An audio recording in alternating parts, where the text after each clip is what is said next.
Disappointed as I am that Homer did not attempt the ollie himself during that demo, the show must go on, and on it will go with Thief and Daniel Winfield-Schmidt, the lead level designer at Eidos Montreal. Daniel, welcome to the stage. Thank you, man. So glad to have you guys here. Thief, one of the games that, you know, is on everyone's lip when we talk about next-gen consoles, and it's exciting to see you here, and we've got a live demo. It's going to be actually played in just a few moments. We'll kick it off. Yeah, it's always interesting to do a live demo because you never know what's going to happen. As we saw yesterday, yeah, during some of the press conferences, yeah, live, and as we've seen today on our very own live stage. But yeah, so set it up for us before we jump in. Where in Garrett's story is this demo does this take place? So this is not a sequel or prequel to the original series. It's a reinvention of the Thief franchise, which means it's narratively it's very different. What's important is that we studied the DNA, and this is like our interpretation of what it means to be Garrett, to be the stealth action adventure kind of style. What's important is it's a game about options. It's about how do you decide, how do you go through these scenarios, what tools do you bring, how do you adjust yourself to what you see and what you hear. So that's a very big part for us. Play styles, I think we're going to play here more like an aggressive hybrid with the stealth. All right. But you could go completely ghost, or you can go completely aggressive. And worth noting here, folks, as you probably maybe caught a glimpse of that DualShock controller scheme earlier, this is running on a PlayStation 4 debug. So indeed. The next generation is here. Oh, it is. Very exciting. And just a quick reminder before we get started, hashtag GameSpotE3. Twitch.tv/GameSpotChat and GameSpot.com comments. That's where I'm taking questions for Thief. And now I'll shut up because he's talking. A useful distraction. Northcrest Manor. Somewhere in here rests the Baron's precious heirloom. The heart of the lion. I don't know what it looks like, but I do know it's priceless. Eyes on me! You're here to stop that mob reaching the Baron. If those scum break through the gates of Northcrest, that's where they'll fall. Stand firm and Northcrest holds tonight. There are plenty of guards here, but with the mob on the way, they won't be expecting me. So one of the big cornerstones of Thief is, to be concealed, to be hidden. Yep. So what we do have from the original series, we have the light gem in the bottom left corner. So that one shows dark when you're concealed majority of the view, and it becomes bright when you enter light. What we also have is a shroud around the corner of the edge, which indicates when you transition between these zones. So you see, okay, there. So yeah, now we see slight shroud encroaching. This means you're hidden. Even if this guy looks up, he's not going to see you. So it might look like a binary system, but it's not. It's a very complicated sensory system. But it does have a feedback system to when is it that you're most exposed versus when you're most hidden. So there are several states, and like for example here, the surfaces actually make a huge difference. The grass makes less sound. If you run through water, it's going to make a lot more sound. So the player has to adapt to say, what is the surface I'm going to be threading on? Actually makes a difference. Due to an event that happens earlier in the game as well, you have something called Focus, which is, by the way, completely optional if you want to disable it. You do not need it to complete the game, but you can use it in special cases. That's this mode right now that we're seeing? Exactly. You can use it to increase your aim. You can use it to see things in the environment you might have missed. Okay. Sort of, and that's a tool that many modern action games use, especially to enhance the sort of stealth gameplay, but I think, your emphasis on it's completely optional certainly speaks to how dedicated you guys are to retaining that original, very hardcore stealth mode of the original Thief games. Exactly. There's also a lot of the UI you can enable or disable depending on how much help do you want. Some people, they play at home and, their kids screaming in the background. We want to make sure that they still have, they don't have to reload to get the experience. But for somebody like me, I'm just going to go home, put on headphones and, disable all the features. And then all the kids can scream all they want. You don't have to listen. Exactly. All right, so this is, now we're taking, this environment, there's plenty, we see these little raised walls. That's a pathway that Garrett could go on. We see these boxes, lots of places to sneak around. Are many of the environments in Thief big enough to give you that flexibility to choose your path through the environment? So there's geographical paths that are like multiple options even in this level. But what we also have is how do you deal with scenarios? Because just in this space, there's like a ton of ways you could have dealt with the situation. Yep. One of the things you see here, by the way, is the swoop dash, which is a small thing addition from the original Thief series, where you're able to quickly dash backwards, sideways, like between shadows to really get a hold of the AI. And we also have the fire arrow, as you can see here. That's going to be messy. And you could set fire on these guys, but we can do it more like a stealth approach for now, just to keep you on the edge. Oh, all right, yeah. Just to let you know that we could. You could. We could turn this into a bloodbath, but we'll remain stealthy. We'll remain in the dark. And yeah, so locomotion, obviously a huge part of staying in stealth, and you were talking about that little swoop move that we've seen a few times. What other tricks does Garrett have up his sleeves, or his boots, as the case may be? Up his boots? Yeah, down the boot? Down the boot. So there's a lot of things about how we designed both the combat and how we design different things you could do. But even if you play aggressively, you still have to work from the shadows. So if you run into open light, you're not going to have a very good chance. So it's still hit and run from the shadows, even within our aggressive mode. So if you just want to stay out of it, it's probably staying concealed. It's probably the strongest thing he can do. Now, one of the things he does to stay concealed is make use of a robust tool set. And Georgina on Twitter is wondering about the tools that Garrett can use and about their durability. Is that also a factor? So right now, the arrows are shattered on impact to leave less evidence that he was even there. Oh, nice. So there's a small twist. Not twist durable on purpose. Exactly. Yeah. So you don't want to leave a mark anyway, so that's kind of the thing. So what you have here, you've seen the fire arrow that you can use to ignite things. You can destroy objects with it. You also have the blackjack. You can create sound by slapping a table or whatever. And then in addition, you have the focus abilities, which can be used in different ways. For example, you can use it to see through, see if there's anybody on the other side. There you go. You can see footsteps of the guard on the other side.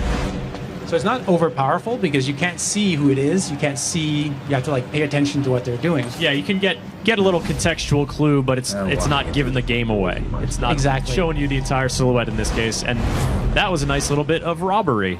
Exactly, and they had no clue what just happened. And so you gained XP from that, at the very least, probably some money as well. Is that, what systems do those fuel, the gain of XP and the gain of money? So money, of course, you can buy more arrows and more tools and so on. The natural economy flow.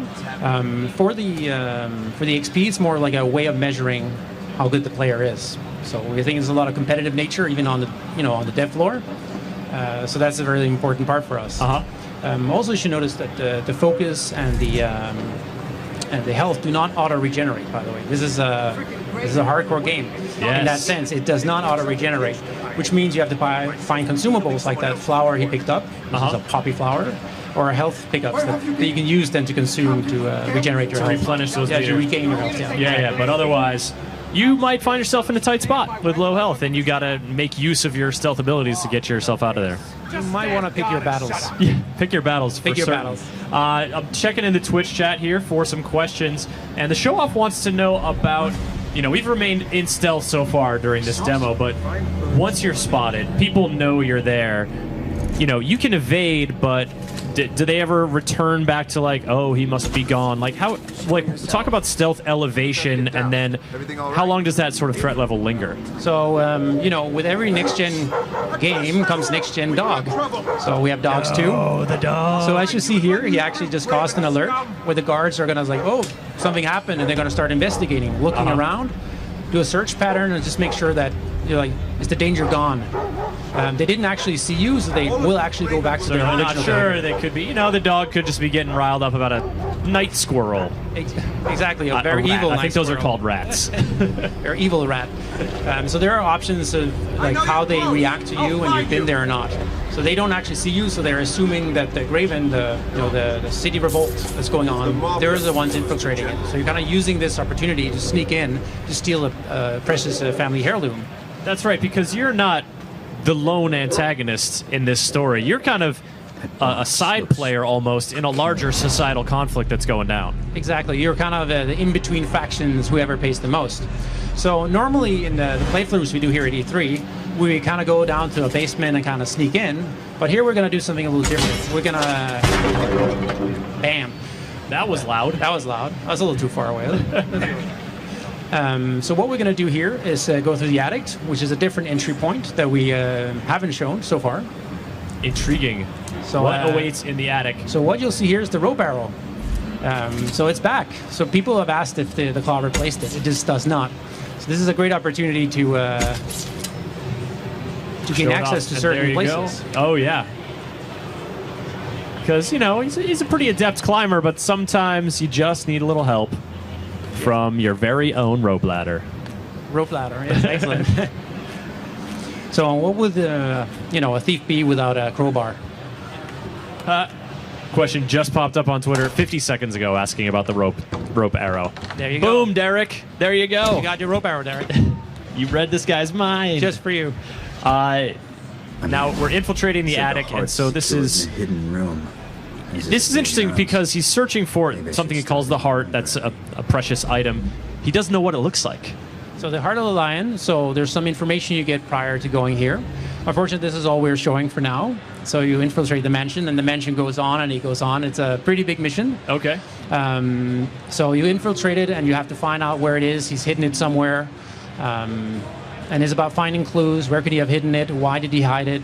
There's a lot of information. I think that's very important for the Thief franchise, is to have that, you know, that underlying. You can investigate. You can find information. There's a lot more backstory than meets the eye, and that's kind of where the exploratory element comes to it. And that kind of stuff, you know, does it just sort of inform you about the world and flesh it out and give you some cool context, or does it actually, will it clue you into some things about the mission that maybe you can then leverage? A lot of it has to have meaning to it, right? So if you start investigating, you get backstory, you get like small fun nuggets of entertainment, or you find maybe secrets that you would miss otherwise. Oh, he hid this thing underneath the bookshelf, and then you have to go investigate. Eventually, you find the thing you were looking for. We've got a question from Twitch chat wondering about third-person view. Zonehammer is curious. You know, this is obviously first-person in the demo and all that we've seen so far, but previous Thief games have had third-person view, and so primarily this is a first-person game. Yes. And in small segments, we have a third-person climbing sequences, just like small here and there, very isolated compared to the main game. So it's a purely first-person systemic game. Cool. This, you know, this being a show where next-gen hardware is on display and next-gen gizmos and gadgets and whatnot, this was playing on a PS4 debug, after all. Touchpad use on the PS4 controller or any kind of tablet integration, that kind of stuff. What do you got? So for the PS4, we have some motion control to help with the swoop. We have aiming with the bow, and we have some ideas for how to do frame search and stuff like that with the touchpad.